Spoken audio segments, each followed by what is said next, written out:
esteemed guest of panelists, if you wouldn't mind going down the line and introducing yourselves. Yeah, hi, my name is Lorran Garrison. I'm a school psychologist in Northern California. I'm also a writer, an advocate, and many other things. I'm a mother of a 12-year-old.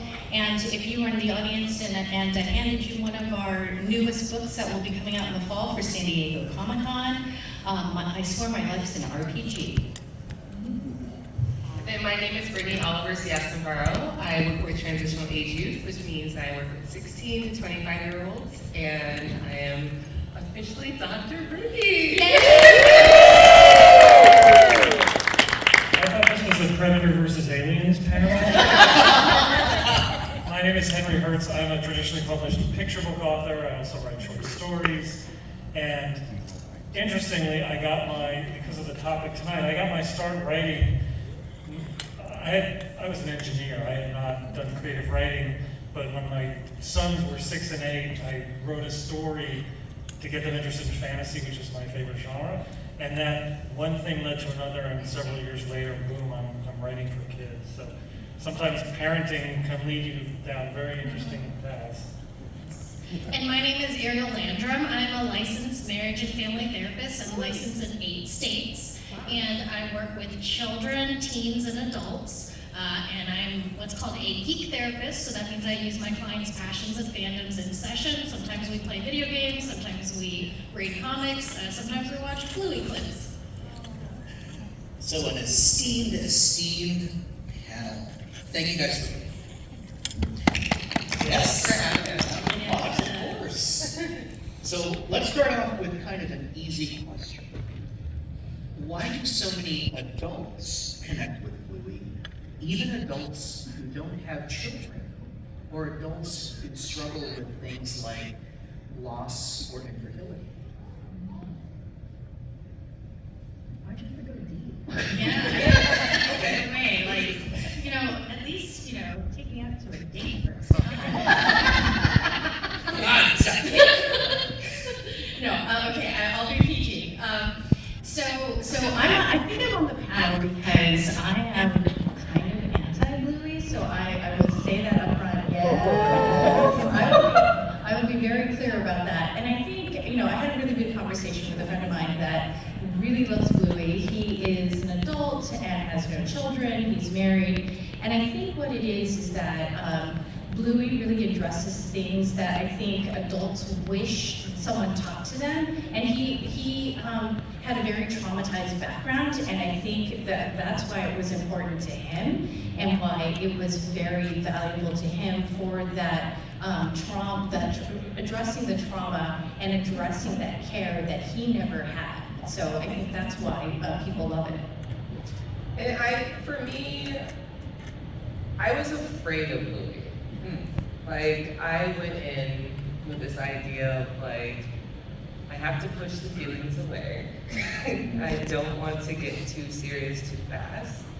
And when Billy asked me to be on this panel, I was like, I've never actually even seen the show. I know of the show. I know of the Instagrams that are parents crying about this thing, and I was like, I can't do it. And especially, I'm a grief and loss researcher, and there are so many episodes specifically dedicated towards loss.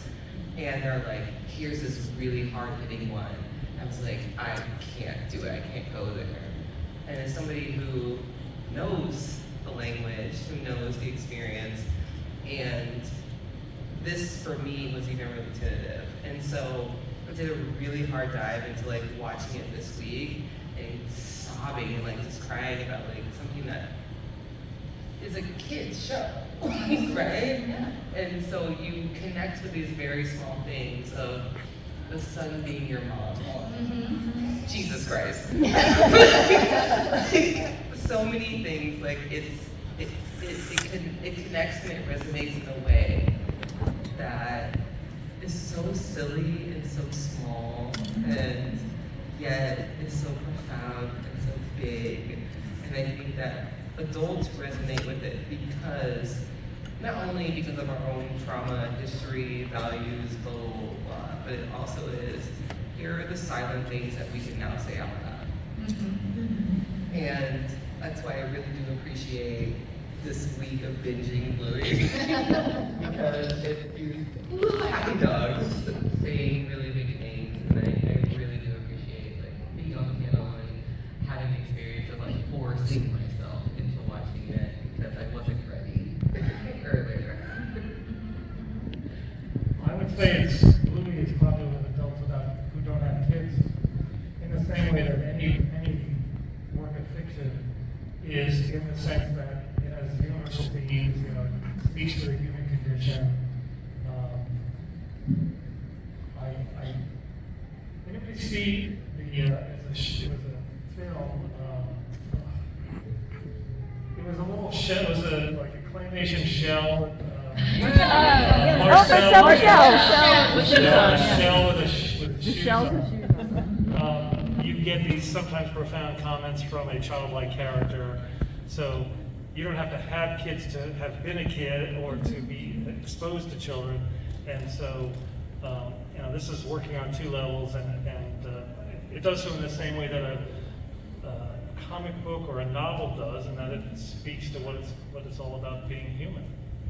Yeah, I think one of the biggest things that Bluey does is it does like slice of life, like pieces that we can all relate to, like having children and trying to go to the theaters and watch a movie. Like those are things that we sort of know, but we don't discuss those struggles, and it puts it out in the open, it normalizes it, and it validates that for parents. And then for those who do not have children, it exposes them to that experience, might create some empathy the next time they go to a theater, but also it prepares them when they want to get to know their cousins, their nieces, their nephews, like, oh, this is probably why they're always late to the party. It takes them forever to get out. And like hearing the language of, you don't know what a minute is. No, I don't. Like, that is so true.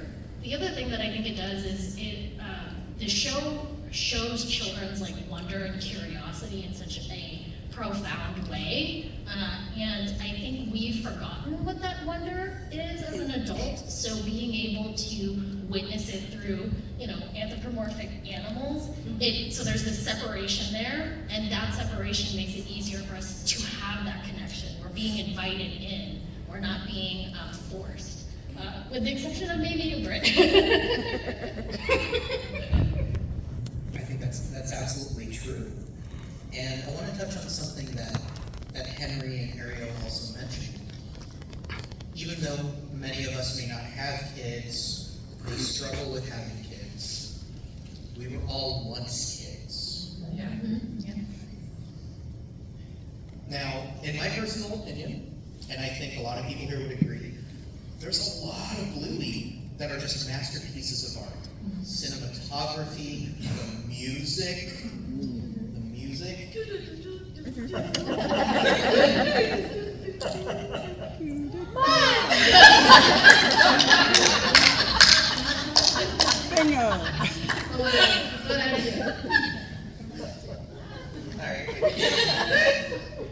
You can sing it. How do you achieve balancing that art so that it doesn't become too superficially for kids, but still appeals to kids? I think some of it has to do with like the transition between like our ability to withstand information in small setting. Like it's 8-minute chunks, right? Yeah. So we, as humans, as like technology advances, we have a smaller like scope to be able to like take in information, and so I think that the ability to shorten it down appeals not only to kids because of attention span, but also adults as we shrink our attention spans. And so I think that the duality of between that is perfect because it's something I can watch on a lunch break. It's something that I can just put in front of my kid while they're eating their carrots and celery. Like celery's good. But it's You're a monster. But I think that they did a really good job soliciting really important information in a small increment of time so that not only the kids get something out of it because of attention spans and things of that nature, but then the adults do too, because I can participate in my child's life in these small increments. Because how many people are parents? Okay. How many times have you given them the tablet or the phone, right? Like, it's so much easier just to sit there and be like, I'm a mom, like, my child's 3, about to be 4 in June, and like, there are so many times where I'm like, I need these 5 minutes. I need some quiet time. I need to poop in peace. Like, there are times in which you just need time and to have something shrink down. And so here's my child being able to focus and relate, and even if they don't understand what's happening, it's simultaneously experienced within them. It's like, I don't maybe necessarily know why the bird died, but I see the bird die. And so there's this small frame of contact with the kids that you get a little bit of escape and they do too. And so I really do appreciate that Bluey is succinct in that way. Sorry. Yeah, I mean, there's some beautiful things that I do like about Bluey, even though I'm here to talk about the writing, but Bluey hater. I'm sorry, I'm a Bluey hater. Okay, but there is beauty in the music and the beautiful colors. I mean, they've done that really well. They've done, storytelling in the best of their ability in 8 minutes, but I would have to say, like, I think that's probably their downfall as well. But in any case, they do, I mean, the one about with the planets that was on #1 forever, Dreamland, I mean, that was a beautiful episode. I have some criticisms for that, but do I go into the criticisms now, or should I want to know. That's a question That's for the a few first. minutes. I was like, that was the first one that made me cry. So I'm like, No, it was beautiful, but I still cry at it. I'm a school psychologist. I want to talk about developmental, appropriate developmental milestones all day long. Last year I worked with elementary school kids. I've worked with preschool kids. I've worked with, right now I'm working with kids 6 through 12. So that's what I'm doing. That's my wheelhouse. okay. Any thoughts? Go ahead. I do like the comment about the short, clear, concise episodes. Like, I can't imagine being able to write a full story that is so clear and concise that is short sound bites. And I think for me, the way that I discovered Bluey was because it's so short, it's like easy to put on things like TikTok and places there where marketing, it's easy to get access to. You don't have to have a Disney Plus account, not that you should. I think you should have one, but you could access it very easy. Like, it's a very clip-worthy show. And I think because of that, it makes me think of the attention span of some of my clients, where they have been given media that is faster. Like, I'm back to school trying to get my doctorate, and I don't know how many times I have like glazed over at the old videos where they're trying to like teach us something and nothing is moving. The people are talking slower. Like, I don't know if my attention span has changed because of the way media has been fed to me. And I think because it's so quick, it's so short, it's digestible, and it moves on to the next one, it allows that break that children need, it just socially, emotionally, like to be able to get space from the very hard story, from the very strong narrative. And I mean, we see that like on Disney, right? We have a Marvel superheroes, and then there's a funny moment that gives you that break, that laugh. I think for younger children, they need it quicker. Yeah. Because I was, even with, is anybody watching the Godzilla movie this weekend? Okay. My husband was like, yeah, I think I'm going to take Zion, it's my child's name, to see it. And like, he can't survive that. He cannot. It's like the 8 minutes really is like, Yeah. it just is. It's Yeah. not good, Yeah. bad, neutral. It's just is. where we're moving. Yeah. Just Yeah. generation. And then I'm gonna have a snack, and I'm gonna run around, and I'm going to play with the boxes, just like we did with Bluey, and then I'm gonna jump back into the next episode. It like gives you permission to stop, Yeah. as well as gives you permission to binge and not a lot of time. Yeah. I like to think of it like graham crackers. Sometimes you want the whole graham cracker, and sometimes you only want half a graham cracker.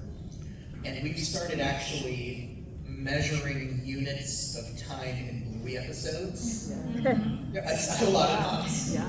All right, 2 more Bluey episodes before your bath. That's about 16 minutes. Okay. All right, we'll change his diaper in a Bluey episode. Yes. All right, now time for the fun part. Lorraine, I'm going to give you your time to shine and some rebuttals and back and forth and some wonderful discussion. All right, let's do it. Let's do it. Bluey isn't without its criticism. There are some people who say that Bandit and Chili don't have enough boundaries for their kids. Some people hate Muffin. Any Muffin haters here? My daughter is Muffin. Your daughter is Muffin? Muffin. See, I don't hate Muffin. I actually like Muffin. That's a true controversial statement. Inappropriate, yeah. There is a woman in the back raising her hand who hates Muffin. And that woman is the mother of my child. She needs to come right here. Yeah. So, what are some critiques that you have about Bluey, the characters, the pacing, that you might have? Yeah, so my thing is... I'm sorry, your time is up. Alright,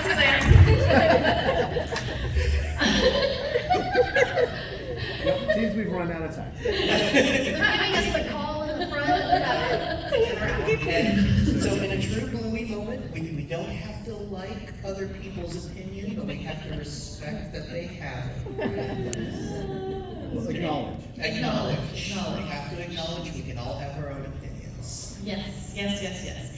So I feel that Bandit, the dad, is a little bit too loosey-goosey with the, yes, right? So he's a little bit loosey-goosey, like if that dad was in my family, they'd be like, so I wouldn't allow Bluey to talk the way Bandit allows Bluey to talk to him that way is just setting up a whole generation of kids, I feel like, emasculating the father and not supporting a parental unit and respect of parenting. Parenting is hard, and there are some moments of Bandit that I really appreciate when in the episode of I wish there were 2 bingos. Oh, the mini Bluey. Mini Bluey, yeah, Mini Bluey. I mean, that's truth. I mean, like, I only have one child.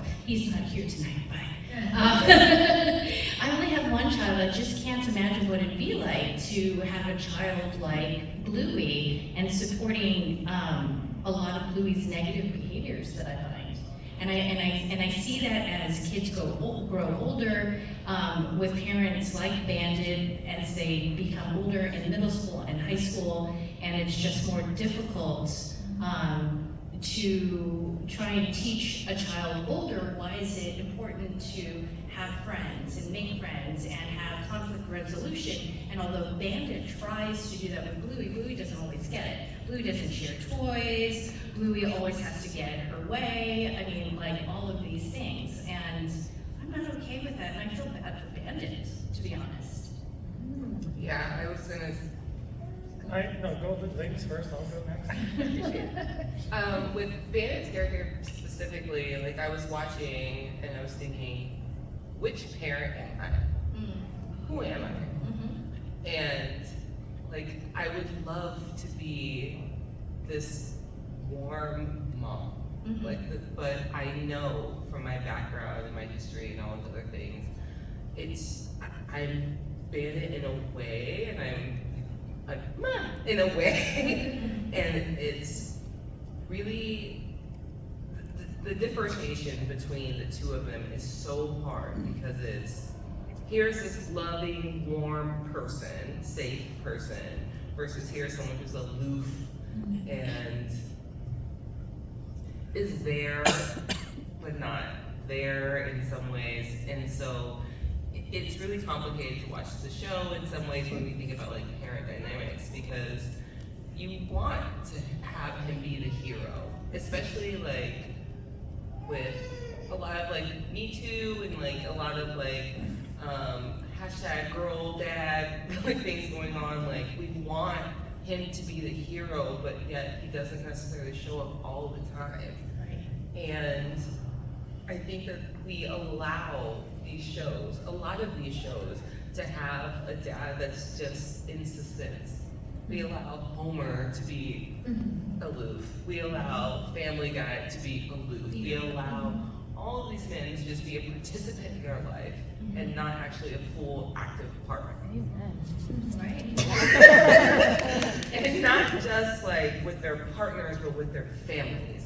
And you see it on sitcoms, you see it on TV, you see it on animation, you see it in so many spaces. And not saying that this is like, he has to be a hero all the time by any means, but he has to be there. And I don't know, like I just wish that, like I was thinking about like the interpretive, like when there was different languages, right? The episode where they're Oh, the sign language? yeah. No, where there was one person speaking French, one person speaking Oh, yeah. Hello, Bluey. And he's the hog. His whole purpose is being He was a good hog. I did not like being that animal. And like you even hear mom say like, come get dinner, like both of the parents say, come get dinner, like even the other child's dad participated, and he's just the hog. And so we have to think about like, how are we putting in roles or putting in conversations of what does a dad look like, because there's so many facets of it. I know, like regardless of gender, biological sex, like there's so many different ways that we can perform masculinity, and there's so many ways we can perform being a father. I think that we could do it differently. Yeah, definitely. And I'm thinking like, I want everyone to put this in perspective that Bluey is geared towards little children as opposed to The Simpsons. The Simpsons and like, Beavis and Butthead and all of those are for older kids and older generation.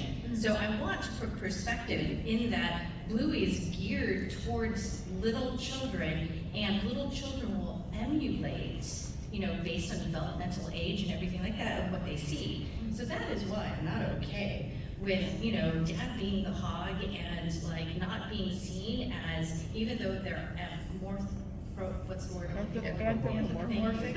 Yes, even though they're, blue healers, as we were joking about earlier, I still want those kids to, be able to see some sort of positive role model. And I'm, and this is how I started talking at Comic-Con, because I'm like, you know what, as pop culture creators, we do have a responsibility. But that, I will wait on that, I will hold, and please continue. So, everything you've said is valid. I mean, the first episode, the dad is being a pain in the butt. The mom's trying to read a story so the child will go to sleep, and the dad's getting all wound up. I think there's a couple things, right? Part of it is they're sacrificing, the makers of the show are sacrificing perfect role models for entertainment, because if you're a kid, it is funny to see your dad wigging out with a unicorn puppet and being a pain in the butt. Unicorn, excuse me, it's funny.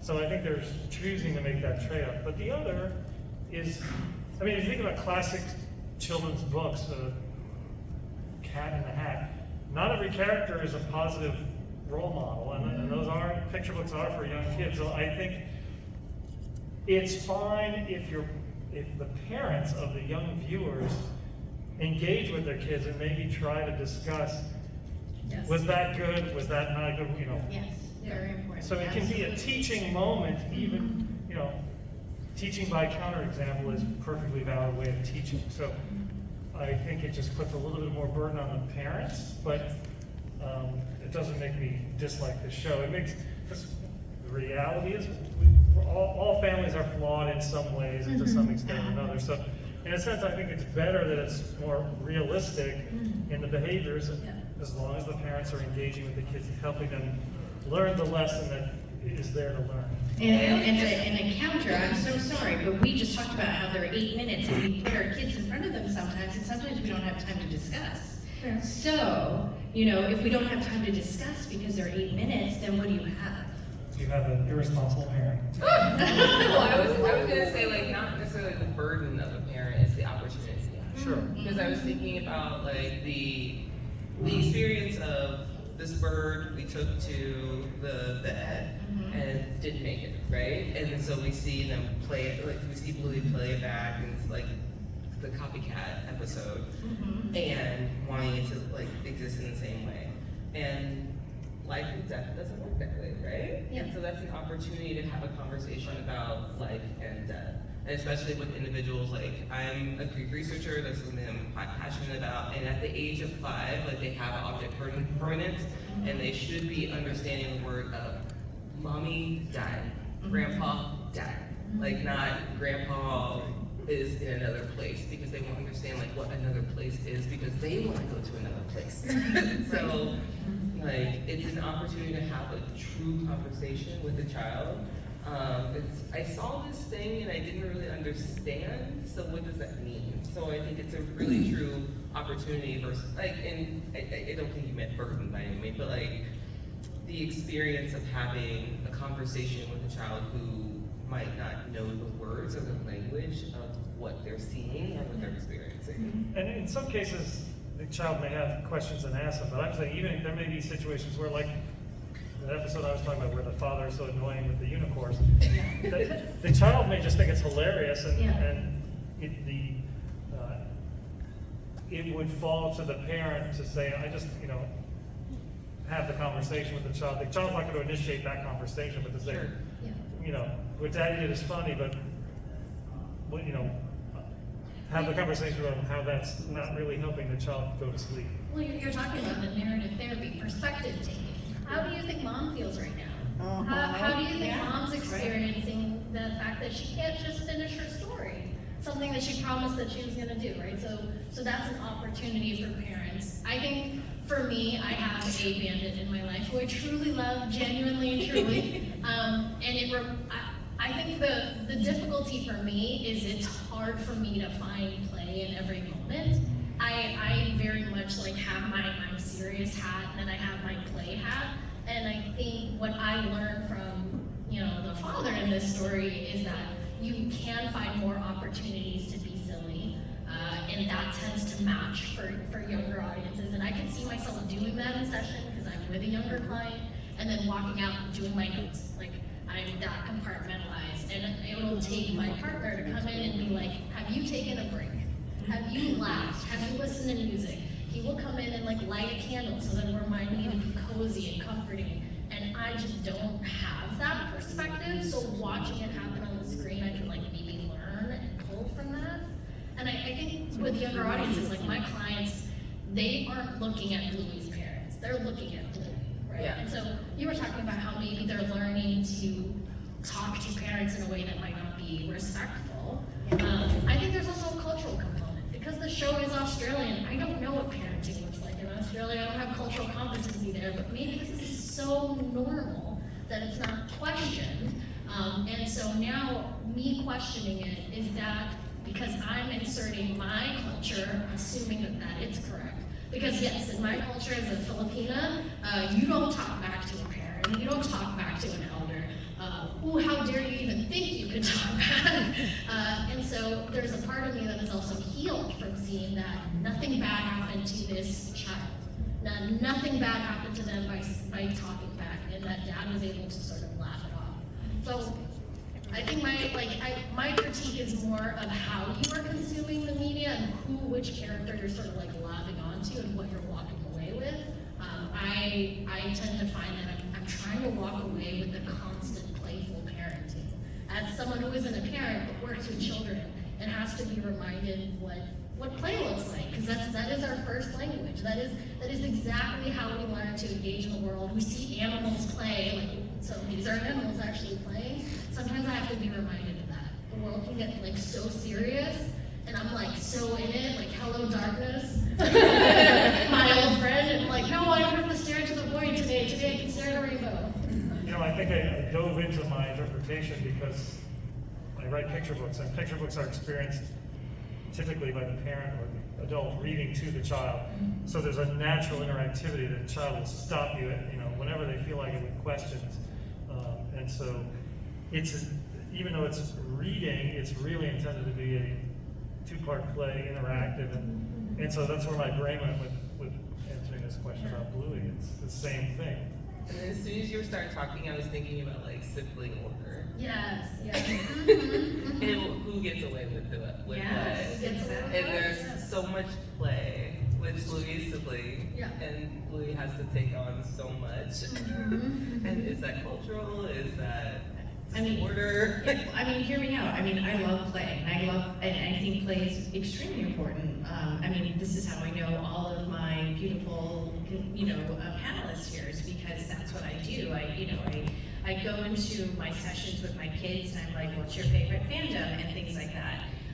But I think we have to draw that line between, I'm the expert, I'm here to help guide you, and I feel like because we're putting these children who are very young in front of 8-minute Bluey episodes, I think there is that responsibility to the writers, and so I'm sticking to it. I would like to propose a defense for Band-Aids. Okay. Now, these are all valid things that are being said, and common criticisms about Bluey. What I've noticed is the majority of episodes for Bluey have 2 lessons. One for the child and one for one of the parents. And I would actually disagree. Oh, I'm getting snaps. I would disagree that Bandit is always portrayed as a Homer Simpson-esque character. With Unicourse, and Unicourse is the perfect example, right? Everyone here familiar with Unicourse? Yes. Great. What's your favorite? What do you like to eat? Children! Oh. Not a great appropriate joke for a child. But Chili is learning a lesson too. That's what I love about the writing, is it's so meta. Because at the beginning of the episode, Chili is annoyed that her child doesn't want to go to sleep. And Bandit tells her the premise for the entire episode. You can't change her. And so the storybook is about a character, I think it's a princess or a queen, who tries to change the world, but can't. So, spoilers, instead of covering the world in leather, she covers her shoes in leather.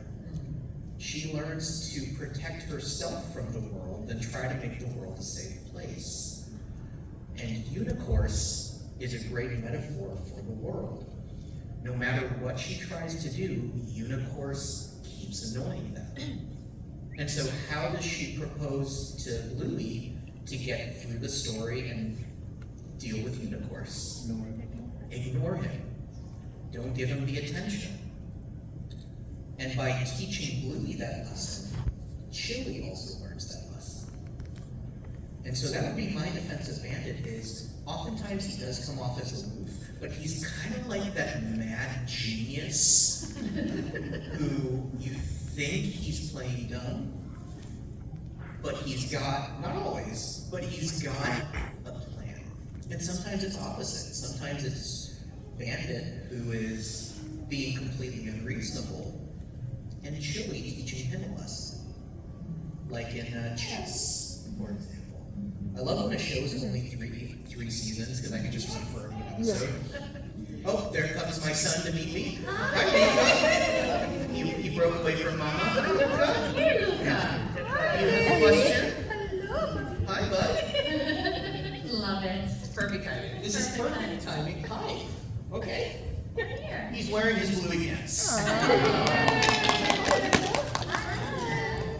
We have about 15 minutes, so we'd like to open it up to questions from the audience. The best question wins a 2-year-old boy.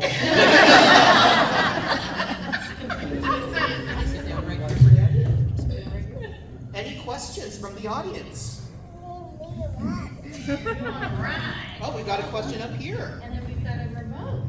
Okay, I'm gonna sit next to you.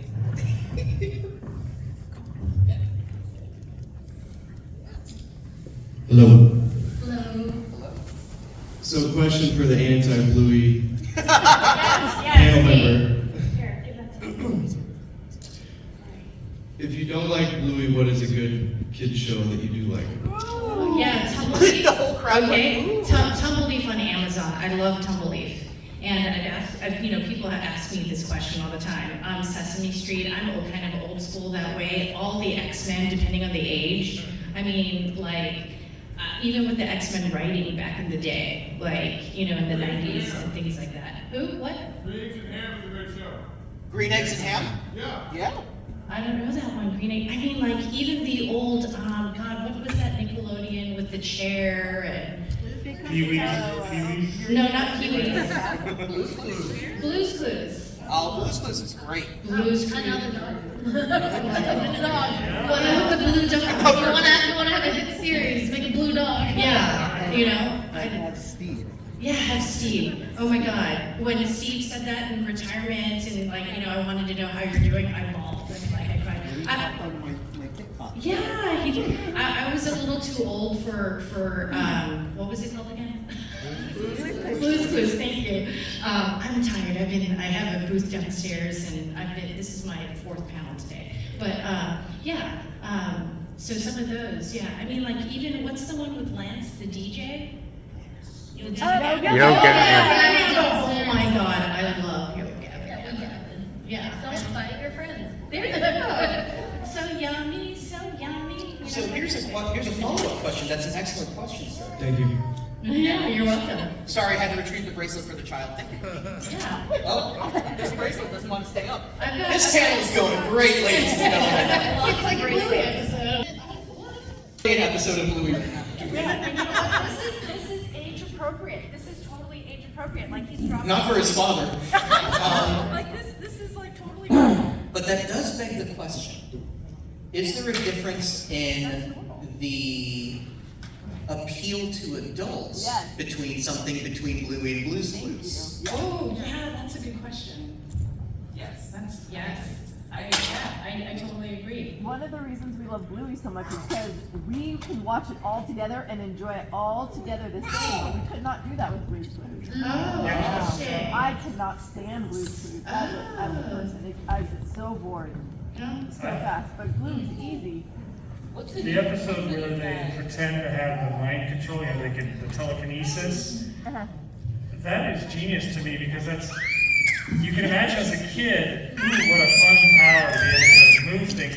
But as an adult, at least if you're still in touch with your inner child, it's the same fascination for me. It's like, ooh, wouldn't that be fun to do with my friends? To be able to move them with my mind. So some of these things appeal to both simultaneously. It's the genius of the show. Yeah.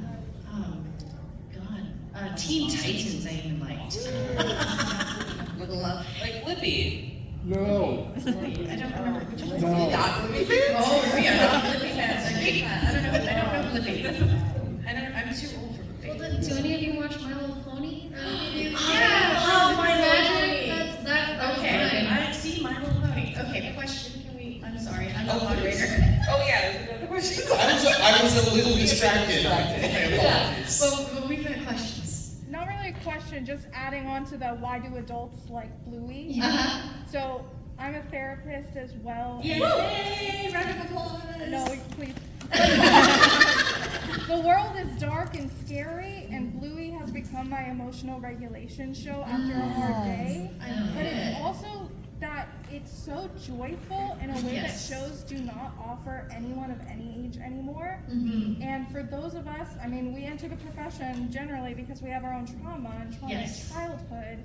And actually seeing a parent Bandit is healing, because maybe we wished we had a parent that was that active with us. Yes. Maybe we wanted to have Yes. those difficult Yes. conversations. And his breed is A blue healer, yeah. healer. That's exactly what my friend said, who you know, who is childless, you know, Yeah, that's exactly what he loves about it too, exactly. Because he came from a traumatized childhood. And so my background is in supporting kids, you know, I do trauma-based therapy, CBT, and I'm blanking because it's late, restorative justice stuff, so you understand. But. And I do appreciate that you pointed it out, like, it's just being an escape.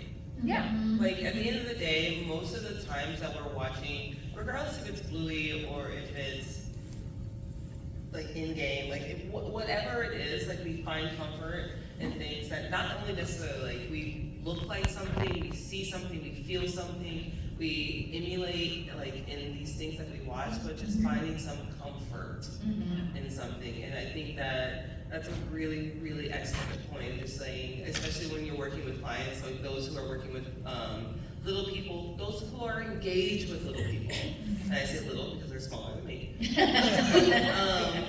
who have nieces or nephews or children or friends who are younger than them, like allowing them to have the escape of childhood. Yeah. That's good. That's a great thing of just allowing them to be themselves and see themselves or just be a part of something that takes them away from the big scary world. Yeah. The big scary crazy world that we're living in. I mean, yeah, that's the beauty of Bluey, right, in fandoms, is that you do have this community that is super supportive, totally. I think there's also something to be said about Bluey, where episodes like Blue's Clues, episodes of Blippi or Miss Rachel. Miss Rachel. Miss Rachel's great. It's weird when they like close up on her lips. Hello, Miss Rachel. Sorry. But I think Bluey isn't afraid to delve into a lot of stuff that typically isn't touched on by kid shows. Yeah. Like infertility with Yes. with Chili's sister. Or being a bad mom. Or being feeling like a bad mom. Yeah. Feeling like a bad mom, eating 20 minutes. A whole host of existentialism. Yeah. How are my kids gonna remember me when I'm gone? Being overwhelmed. Being overwhelmed, something as simple as that can be very validating. Yes. You know, these Walking are, leaf. sorry, Walking leaf. walking leaf. Oh, walking leaf. Oh, it's a beautiful episode. It's beautiful. They're all beautiful episodes. Well, but it's interesting because writing has changed. If you look at any of this stuff, like back in the day, things were considered violent, like The Running Man is like not considered violent at all anymore. I mean, and I love how more nuance we're able to bring our writing and able to have these conversations, because writing back in the day was just very black and white, but now we are able to have these nuanced characters, and you know, they are bringing psychologists and folks like yourselves here on the panel to write more deeper and nuanced characters, and that's what we advocate here on the panel about all the time.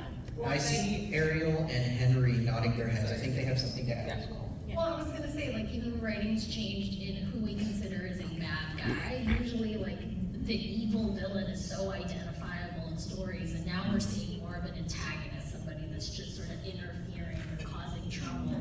And we see a lot of redemption arcs. Yeah. I mean, growing up, I didn't really see the binary. These were the good people, these were the bad people. And it wasn't until maybe my 20s when stories started to show that, like, oh, good people can make the wrong decisions. Bad people could be doing things for the right reasons.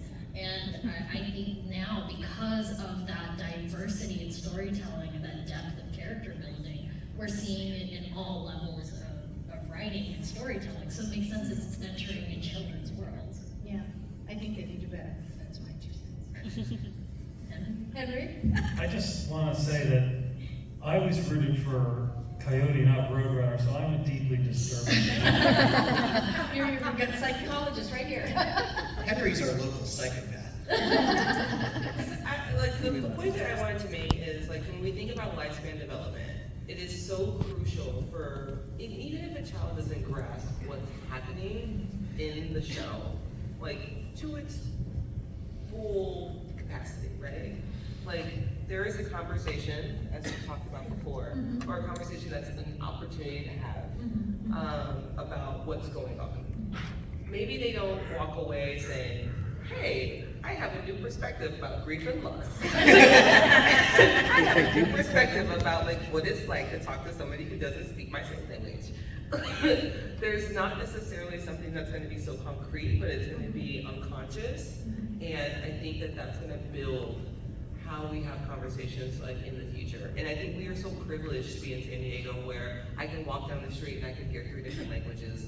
Everywhere I go, I can see people of different colors. Look how multicultural we are right now on this stage. And there aren't places like that.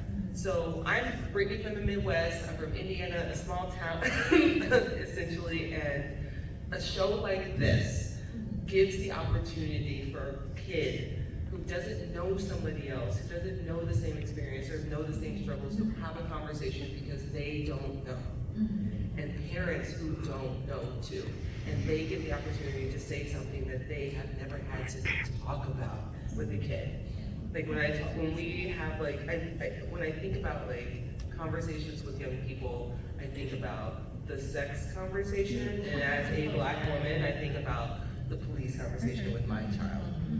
And this is bigger than that. This is, how do you feel when you lose somebody? How do you feel when you miss somebody?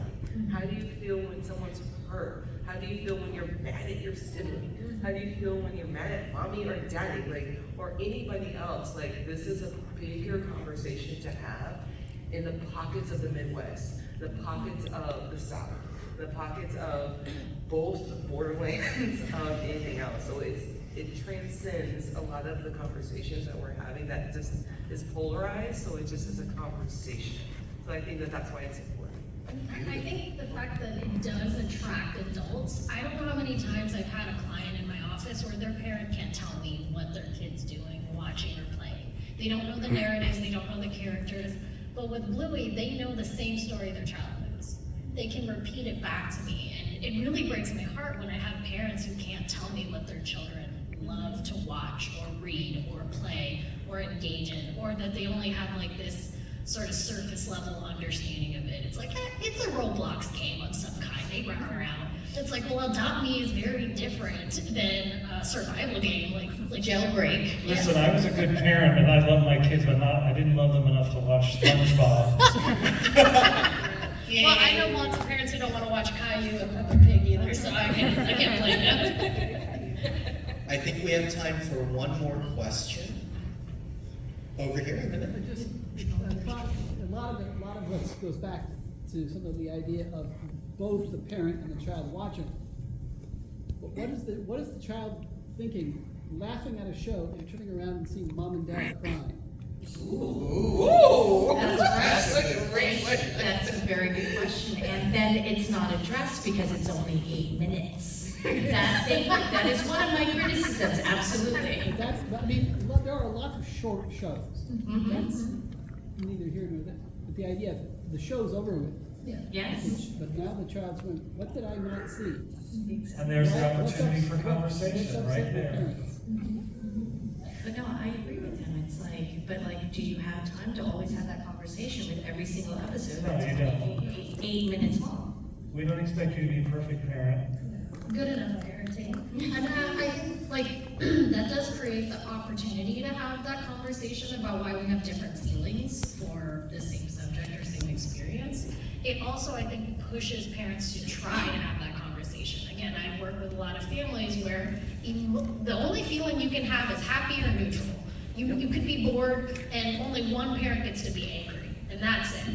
So if we start to see more emotional vulnerability from an adult figure that we feel safe, that is safe enough to show it to us and not hide it away, that can maybe break some cultural boundaries and some multi-generational trauma where emotions weren't passed down, they were hidden, they were secret, they were expressed in closed doors. It's like, this may be the only time I see my parent crying, this may be the only time they're willing to cry in front of me, but now I know that's an emotion that can be expressed, even if what they're crying at is the thing that I'm laughing about. Again, that means having that opportunity for conversation, or a licensed therapist, which I can definitely introduce you to many. I'm also licensed in 8 different states, in case you are looking. But for the most part, I think that's the gist of it, is that they get to witness that happen. And we just got the stop sign, unfortunately. We could go all night long. Yes, we can. I want to thank our panelists. If we could go down the road, where can they find you on social media? And if you'd like to share any of your upcoming or current projects. I am Billy's babysitter when he needs. I'm Brittani Oliver, yes, somewhere else. You can find me on Instagram at Be Therapeutic Like Bubble. My name is Lorran Garrison, school psychologist. You can find me at booth SP66, tomorrow, small press 66, or littlebrainstorm.com, or follow me on Instagram, or if you want one of my flyers, my new book is coming out in the fall. So many ways to get a hold of me. My website is my name, henryherz.com, and I have a new picture book coming out, I Am Gravity, next month. Go check it out. Can I also just say Henry's book, I Am Smoke? It's his favorite. It's beautiful. It is beautiful. It's amazing. And my name is Ariel Landrum. You can find me at Happiest Pod GT. I have a podcast where we talk about using Disney in the therapeutic and educational settings. You can also find me at guidancett.com. That is my therapy practice. And I also have a book on Amazon, Waves of Grief. It is a grief journal. Buy it, use it, give it to friends and family. I think it's a very useful tool for those who are in bereavement. Thank you all for coming.